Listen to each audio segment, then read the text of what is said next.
Missing Link. Well, long time no see, Laika. We were just wondering when you'd come back. Before this film, it was like, what, nearly 3 years since they brought out their last animated feature with Kubo and the Two Strings? Which was not only one of their best works, but also one of the best stop-motion animated films out there. For their 5th feature, however, they will be going into new and mysterious territories that they have never traveled before, much like the characters here. Usually, Laika would explore around the light horror or action-adventure that can still give audiences some chills. With Missing Link, though, they promise to lean a little more in the comedy while encountering some known mythical creatures. Technically, they kinda did that before with the box trolls, and while it isn't bad, it came out as just, they could have done better. But now that Sir Lionel and Mr. Link are off on their grand adventure, will this movie be the discovery of a lifetime, or the chances of this being good are as mythical as a Bigfoot? Let's find out! The story. As the characters set off on their journey, the story would not center on their travels around the world, but rather more about themselves. The film actually revolves around a character-driven plot where Sir Lionel and Mr. Link want to achieve a personal goal. One wants respect and admiration that could get him a membership at a highly prestigious exclusive club, and the other wants to find a place where he's not the only one of his kind. As a result, the film does deliver on what it promised with a good supply of action and some humor sprinkled around, but what ended up becoming more important is the movie's heart. As it would progress, it becomes less about the adventure and their goals and more about the bond between the characters as they start to know each other and what they truly want. As they go across the globe, the audience also has time to understand them through some touching and tender scenes and just want them to be happy at the end, regardless of the outcome. Oh, he's all tuckered up. He's come a long way. I think we all have. But with that said, as much as it contains a lot of heart, there are still some issues regarding the plot itself. One of the biggest problems of the film is that it can often be predictable. It's not hard to guess what could be some of the outcomes or what some of the scenes are set up for, which is a shame because it does take away a lot of the surprise element and have the writing feel a bit unoriginal.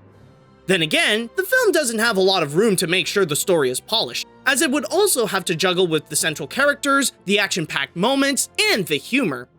For the latter, it is a mixed bag, but maybe lean a bit more in the overall category of okay. Nothing cringy or anything, but the jokes end up either as meh duds or funny moments worth a good laugh. But while it may conceptually be weak and have a slow opening, it does manage to pick itself up right when Mr. Link enters the scene, and its execution makes the journey worth it at the end. While the story may not seem appealing at first, it is an experience that ends up leaving people feel like it was at least worth taking the trip. The animation. One of the main selling points of a Laika feature is to see how the animators would take the art of stop motion to a whole new level, and this film is no exception. As a movie about traveling around the world, the message that the animation wants to express is how big our world can be, even without any of the mythical creatures. That's one of the first things one would notice about the visuals, the grand scale of the backgrounds.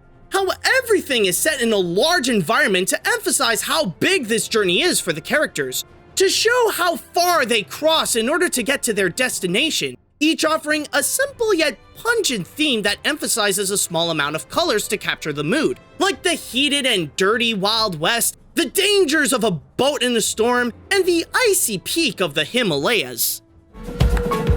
So let me see if I understand. You plan to travel around the world to the home of the Yeti. While it is a stop-motion feature, there are times when the CGI would be needed to help enhance the effects or go further than the sets that the artists built. As for the designs, it's not just the characters, but the whole movie really plays a lot with shapes.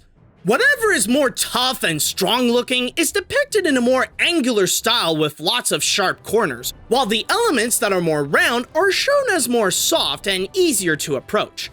Sometimes, like Adelina, they can have a bit of both to express how they are both tough and sweet at the same time. As for the character animation, while mostly maintaining realistic limitations of what the human body can do, the scenes often demand the characters to be more expressive with their movements in order to make the most out of their screen time. But you know what's the best use of it, or even some of the best moments of the film? Without a doubt, it's the action scenes. Those are the times when the animation goes all out and releasing some of the most creative moments of the film that take advantage of all its aspects. Because of those scenes, they allow the movie to become a lot more engaging and add in a surprising amount of intensity where now it's a matter of life or death to reach their destination. Fresh, top-quality stop-motion animation is hard to find nowadays, so that's why seeing this animation has that sense of amazement like finding a legendary creature. The characters. As it is a character-driven movie, our heroes not only have to travel on their big journey, but they also have the responsibility to carry the entire feature with them. They have to make sure that they can be likable and enjoyable for the film itself to also be likable and enjoyable. Did they succeed on their mission? Well, they've stumbled quite a bit, but for the most part, kinda, yeah. Let's begin with the myth hunter himself, Sir Lionel Frost. Admittedly, it does take a bit of time to warm up to him. At the start, he is the cliched wannabe investigator who looks for fame and glory among his peers while also wanting to be taken seriously. However, in order to achieve it, he would have to act more selfishly and, in a way, take advantage of his new friend's low intelligence, resulting him to be a little unappealing and even despicable. But that's not to say that he is a bad or hateable character overall. As the movie would progress, he starts to warm up as he connects with Mr. Link and grow as a character to figure out what he truly wants.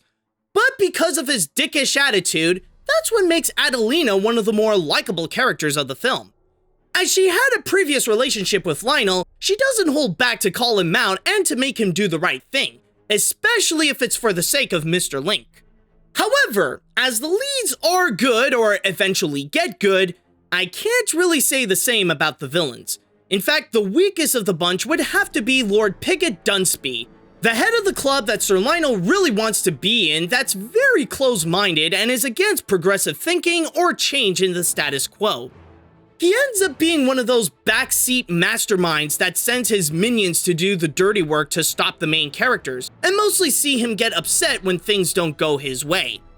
The assassin that he hired, Stank, is a bit better, since he's the one trying to kill Lionel and Mr. Link, and is the cause of most of the action scenes.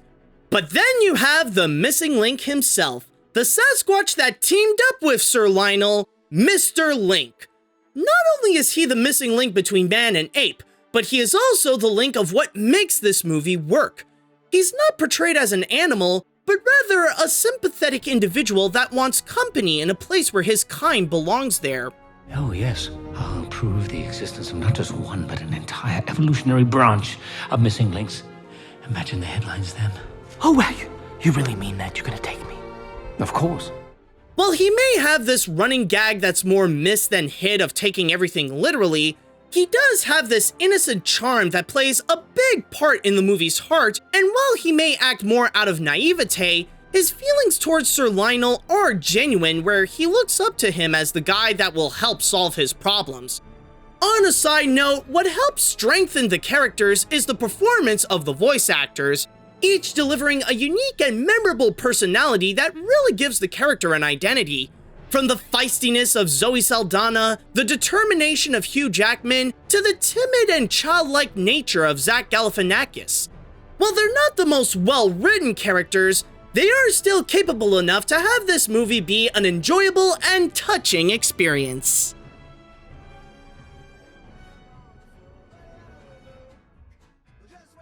Admittedly, there have been better discoveries, but this one is still a really good find. Missing Link is a solid achievement by Laika that may not be one of their best, yet still manages to stand well on its own. Sure, the story may be a bit predictable and has a few weak characters, But thanks to the amazing stop-motion animation, well-done voice acting, engaging action scenes, and an execution that helps improve the concepts, it results in a movie that's a true wonder to watch that's also very heartwarming. Of course, this is a must-watch for stop-motion fans, but I also recommend this to those who love adventure movies, the kind that takes them all over the world to discover new places and enter into lost worlds. While a movie like this may not be as hard to find as a Bigfoot, it does give us something that is as legendary. Proof that original animated films can still exist and can also be good.